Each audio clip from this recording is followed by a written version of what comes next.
Between 1968 and 1972, America launched 9 human missions to the moon, 6 of which successfully touched down, allowing 12 men to walk on the lunar surface. NASA's next chapter of lunar exploration, called Artemis, has the task of not just going to the moon to create a long-term human presence on and around it, but also to prepare for ever more complex human missions to Mars. In short, everything we must be able to do here, we must first do here. So, what will an Artemis mission look like? Everything is designed and tested with our most important element in mind, the astronauts. This is their deep space, human-rated spacecraft called Orion, built in 3 parts. The crew module, where up to 4 astronauts will live and work throughout the flight. The service module, with life support systems for the crew and its own engine and fuel reserves. And a launch abort system, with engines capable of pulling the crew module to safety during launch should anything go wrong.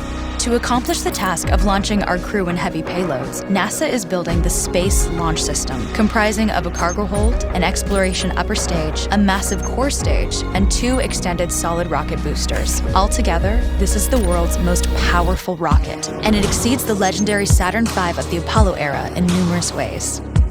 Sitting on the launch pad, the entire rocket, fully fueled, weighs just over 6 million pounds, 5.2 million of which is just the fuel. Once ignited, there is no stopping what comes next. All 4 RS-25 engines and the 2 solid rocket boosters come to life, thundering our crew upwards. 2 minutes after ignition, the solid rocket boosters are spent and released. 8 minutes after launch, the core stage is depleted and separated. The upper stage fires briefly, placing Orion into a parking orbit around the Earth. Here, the crew reconfigure the spacecraft and check systems to confirm everything is ready for deep space travel. With a go from mission control, the crew reignite the exploration upper stage engines to leave Earth entirely. The exact timing of this maneuver is critical to reach a speed that can escape Earth's gravitational pull, but also put Orion on a course that will intersect the moon days later. Once this burn is complete, the upper stage of the SLS is jettisoned and the crew aboard Orion coast for several days toward all that awaits them at the moon. Approaching the moon, we see the fundamental differences between Artemis and Apollo. Instead of requiring Orion to serve as an expendable lunar command module or to carry a constrained lunar lander, the Artemis missions will take advantage of a different approach: pre-staging. Everything needed for lunar missions will be positioned in advance by commercial and international partners. This includes rovers, science experiments, and human-rated systems on the surface. But it also includes a dedicated lunar station in orbit around the moon called Gateway. Here at this station, we can pre-stage a robust lunar lander and establish a strong communications relay.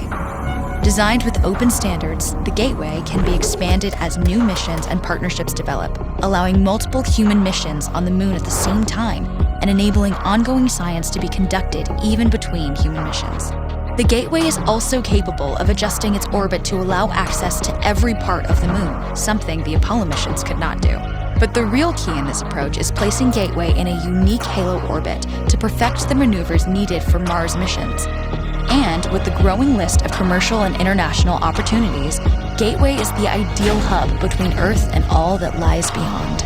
Returning to our crew as they approach Gateway, the Orion must match the elliptical orbit of the station in order to successfully dock.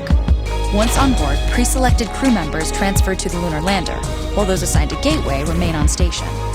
The lunar lander system itself is built for 3 unique steps: descending from the halo orbit of Gateway down to a low lunar orbit, descending from low lunar orbit to the surface, and once the lunar mission is complete, launching from the surface of the moon and ascending all the way back to the orbiting Gateway.